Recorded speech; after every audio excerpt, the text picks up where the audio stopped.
Shalom, shalom, everybody. It is Tuesday, September the 8th, 2020. It's the 20th day of the 6th Hebrew month. My name is Daniel Lee. I live here in beautiful Juneau, Alaska. This is my second video for the day. So if you haven't seen my first one, it is on my main channel, which will be the very first link right below this video. My mission statement is very clear. I preach and teach the Hebrew Jewish roots of the Christian faith on my website, spiritandtorah.com. I exalt Yahshua, Jesus Christ of Nazareth. He is the only way, truth, and the life. I expose satanic pedophiles to investigative reporting on my YouTube channel. Been doing this now for over 2 years.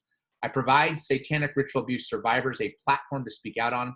I protect the innocent children by virtue of these other things. And I lead a nightly Zoom room prayer meeting. Every single night we pray for President Trump, this nation, other subscribers, each other, and we'll be happy to pray for you as well. Also, don't forget, I have a link right below this video. It's called danielleedaily.com. You can click on that link. You'll get free e-newsletters to your email box every day with links to my videos. And also, it's a great way for me to keep in touch with you if I ever get knocked off of social media. Okay, so I'm going to first start off with this story from Yahoo News. It is a woman claims missing daughter was tortured for the drug Adrenochrome. This was published September 8th, and this was on the Dr. Phil show. Sherry says she has devoted her life to searching for her daughter, Jessie Grace, who has been missing from Wenatchee, Washington since June 20th, 2016. She claims she has even infiltrated gangs to learn new information. Tell Dr. Phil your story. Have a story Dr. Phil won't believe. My investigation has revealed that this is all linked to a ritual, Sherry says on Tuesday's episode of Dr. Phil. I believe that Jessie was tortured for the drug Adrenochrome. Adrenochrome is a chemical that our body produces when we are extremely fearful or have a lot of distress. It gives you strength, it gives you vitality, and the people that killed Jessie are harvesting that from other people. In the video above, hear more of what Sherry says about her daughter's death, and hear from Sherry's daughter, Brittany, and what she has to say about her mom's theories. On Tuesday, learn why Sherry claims she believes the Wenatchee police botched the investigation. Check here to see where you can tune in. And there's an actual video here that you guys can watch where she tells her story. I just wanted to highlight this because I've talked about Adrenochrome many times over the last 2 years on this channel. And I know when I first talked about it a couple of years ago, I mean, this was basically considered absolutely crazy. It was on the fringe. No one really believed it. To me, it being on Dr. Phil's show, being featured on yahoo.com, I mean, to me, it's encouraging that this type of information is getting out more and more because people need to understand that this is what the satanic cabal is all about. They're trying to harvest this blood, these adrenochrome. This is why they torture little children. This is why they rape them and then try to harvest their blood because it gives them this crazy high or whatever that they claim that they get. So just another story that highlights this topic. And if you're curious about the other videos I've done a lot of extensive investigation into this. You can just go to my main channel, go to the search bar and just type in Adrenochrome and you'll find many videos that I've made about this subject. Okay, I'm going to be doing something very different now. I'm going to be switching topics to the Hurricane Laura that has devastated Lake Charles and a huge swath of southern Louisiana. And the reason I'm doing this is because, first of all, I had a husband and wife couple. They used to be part of our prayer group, but I've become very close friends with them. And she asked me specifically if I would pray about using a broadcast to cover just what's going on down there and how much these people are in need. And then I got some other confirmations as well. So I know this doesn't tie directly to my mission statement of uncovering pedophiles, but I believe this is something that's very important because none of the media is covering this, which is an absolute travesty. So here we have from the Houston Chronicle drone footage of Lake Charles, Louisiana after Hurricane Laura. And Lake Charles is one of the most hardest hit towns in the wake of this hurricane. And folks, from what I've been hearing from people down there, this is worse than Hurricane Katrina. Worse than Hurricane Katrina. And yet the media is not covering it at all. So you can just see, this just shows just a little bit of the devastation that's been down there.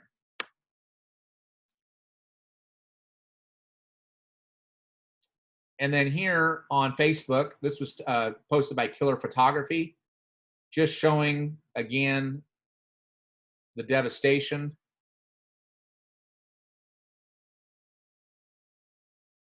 And I don't understand why, for the life of me, the media is not covering this and letting people know how much people are hurting down there.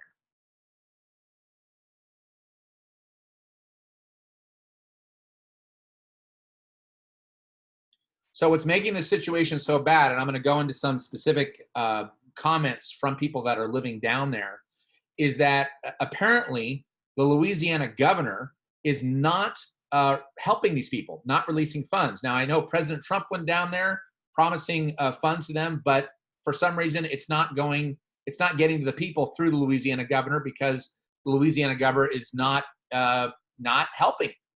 Whatever's going on, I mean, he seems to be a very, very corrupt individual. Again, this is from people that are actually living in the area, or people who know people that are living in the area, but they're not getting the aid that they need. And that's why it's making it even worse than Hurricane Katrina, because at least with Katrina, the media was all over it. So there was a lot of political pressure to make sure that the state of Louisiana got funds to the people that needed it. But it's not happening here. Okay, so I'm going to go into some of this. So this was written by Julie LeBlanc Willis. So just an FYI, no one is getting assistance from FEMA, and homeowners insurance won't kick in until adjusters get around to seeing individuals. There is no Red Cross gift card. There are no zero shelters for evacuees due to coronavirus. They were passing out hotel vouchers to be used in place of shelters, but many who were in Texas hotels have to be out by noon today as their vouchers expire. And the voucher distribution center in Metairie was turning people away last night. There is no power or water at home, and city parish officials are begging people to stay out of the area due to limited resources. But with nowhere to go, everyone will end up in tents in their own property. Also, hotels that previously allowed pets to be housed with evacuees are now telling them that all pets must go. If you're affiliated with pet rescues or vets, please see if you can offer temporary fostering for those lucky enough to have hotels. I am fortunate enough to have an RV that we evacuated with and family in unaffected areas to help out too. But there are over 80,000 people in the Lake Charles area that need a place to live. And that doesn't include the people in Cameron Parish and other small areas surrounding Lake Charles.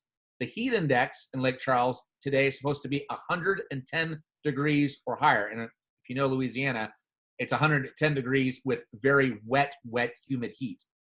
Elderly people are stuck in their unair-conditioned homes. Pets are being brought back and left behind so that the humans can go somewhere with power and clean running water. Meals are being served in town, but often run out before everyone can be served. And others are unable to get there at all. And then someone responded to Julie, Juneau Bro Joseph, said, I walked to the Waffle House next door to our hotel to ask about temporary employment to help pay for these ridiculously high-priced rooms. The lady said, quote, you shouldn't be looking for work. You need to use your Red Cross gift cards. What? These people really think we are getting assistance. I don't know one person who has received a thing. In short, they can't offer me temporary work. Yeah, so apparently these Red Cross gift cards are a hoax. It's mythology, which doesn't surprise me. Q has exposed Red Cross as being a very, very corrupt organization. I can't get into that right now, but yeah, it's really, really bad. Okay, another comment from Juneau Bro Joseph says, okay, I actually already read that. This is from Cajun Navy. Said, update on the city with no light. We have now been here 11 full days, and this was just posted yesterday, folks. Here are our observations. Nights are the worst. I cannot stress this enough. Elderly are alone and scared. It's worse than you know. Nights are the worst. Read again. It's very dark. Having been here since 7 a.m. The Thursday morning, the day after Laura struck, here are some of our observations over the last 11 days. Needs. Elderly people in the outlying communities are struggling immensely, especially after the sun goes down. These individuals, elderly in small towns, need the greatest help. They need regular visits from a capable, trustworthy person at least every 2 days. They need regular wellness checks with supply deliveries such as ice, food, water, and gas for generators. Remember, they don't have refrigerators. They need specific supplies badly, things for camping. Things you wouldn't think about like batteries and flashlights, ice jets, gas cans with fuel, can openers. It's very, very dark at night. Tonight, we had an elderly woman, 70 years old, who rushed into our donation center in the heart of downtown Lake Charles. All she wanted was flashlights. These folks have no power. It's been 11 days. No hot water, no stove to cook on, no Netflix, no lamps to read by. Well, it's good that they don't have Netflix. Hallelujah. They're stuck in their homes with no power. It's been 11 days. They can't make their way through their home at night. Many generators are only running portions of homes with little light. Their generators are running out of gas. It's humid, ugly, hot outside. They're so desperate for help, which makes them vulnerable to being preyed upon. They're afraid of being taken advantage of, but because they need help so badly, they acquiesce and pay way too much for services. In the first 3 days after Laura, we cleared an entire community's roads in North Lake Charles, a region called Gooseport. Cajun Navy has run over 40 all volunteers, 5 to 10 man teams.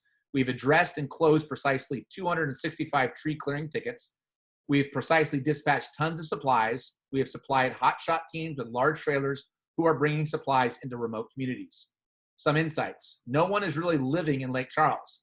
There's not a mad dash for supplies. Walmart and Sam's are open in the city. Most in Lake Charles are able to go shopping there. Buildings that were lashed by the strong winds and rain have structural damage. Individuals living in an apartment building location in downtown were told they couldn't move back in for at least 6 months. 1,700 miles of the power grid must be rebuilt. Hundreds of towers were damaged or destroyed. Despite our good results, we have no big backers. Our average donation is less than $75. We haven't been visited by any public officials. We have no major partners. We work 12 hours a day, some of us 20 hours a day. I'm still at it, sleep about 3 hours and get back up at 5:30 to 6 o'clock in the morning every morning. We are doing this on our own, except for your donations. We are grateful for all of the support you've provided. To help us, please show up, volunteer, commit 1 day, 5 days, 15 days, a month, prepare to be changed. We would like to start regular wellness checks. This is a large operation, which would require significant change in our operations. We don't have the funding to do it, but we are going to try regardless. I think we will find a way. We can't lead them to their own devices. Help us 2 ways, time and money. And there's this support us at CajunRelief.org donate, CajunRelief.org. I'll post a link to this particular website right below the video. So if you guys want to help, but here's what I really want my subscribers to do. First of all, pray. We need to be praying for these people down there because they're in desperate straits. And then the second thing I want all of us to do, or as many of you as can, is I want you to go ahead and tweet directly to President Trump about what's going on with Hurricane Laura and how these people are not getting the aid that they need.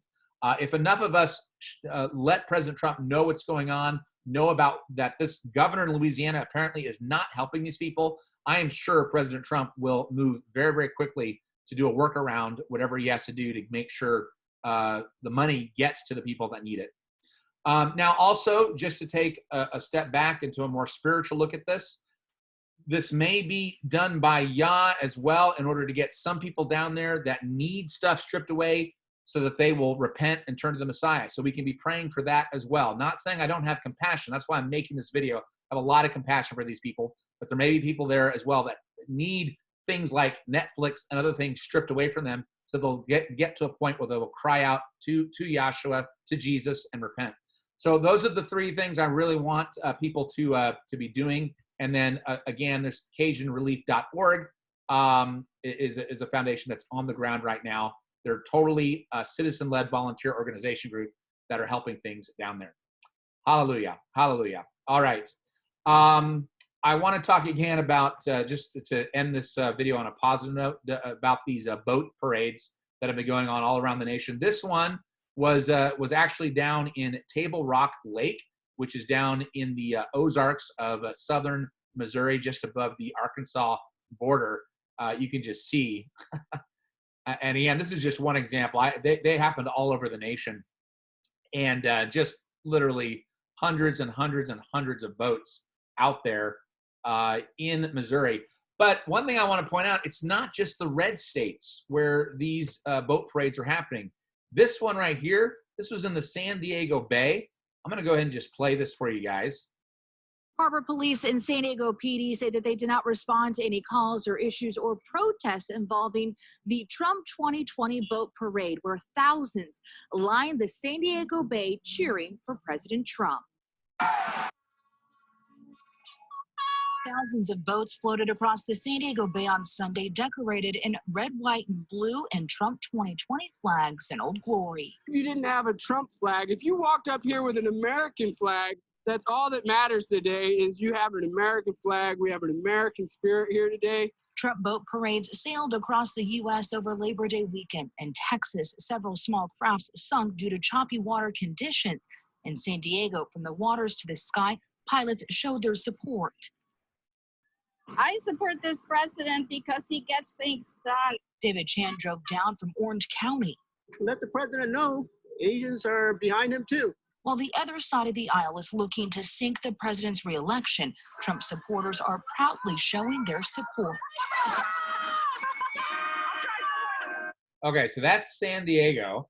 And then also in another part of California, in Newport Beach. Here was another one that was going on right there in Newport Beach. Again, I think that there's a good chance, assuming that there's not just outright corruption in the actual voting, there's a good chance that California might actually flip red. Again, this is in Newport Bay. I actually remember being down here back in the fall of 2018 when I was doing ministry down at UCLA, and just awesome. Again, you see just hundreds and hundreds and hundreds of votes for Donald Trump going out there for this parade. And again, I'm just showing this because I want to show it's not just red states; it's the blue states too, where this is happening. So very, very, very cool to see that.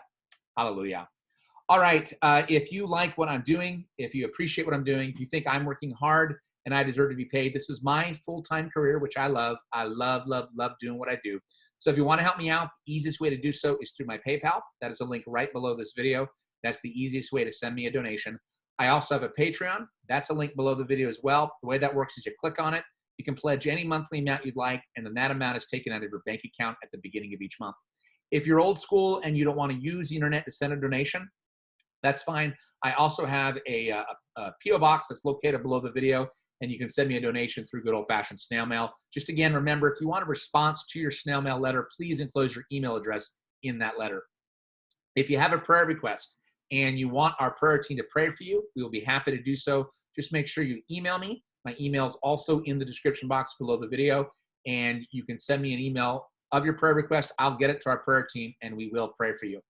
All right, guys, again, I know this video was very different from what I usually cover, but just really felt the Holy Spirit telling me that I needed to spotlight what's going on down there in Lake Charles, in Louisiana, in all the areas that have been affected by this Hurricane Laura, because the media is just simply not covering it. These people need our prayers. They need our help. And again, let's tweet to Donald Trump. If you don't have a Twitter account, get a Twitter account just to be able to tweet to him, send a message to him and say, hey, the people of Lake Charles need help. All right, God bless you guys. Shalom, shalom.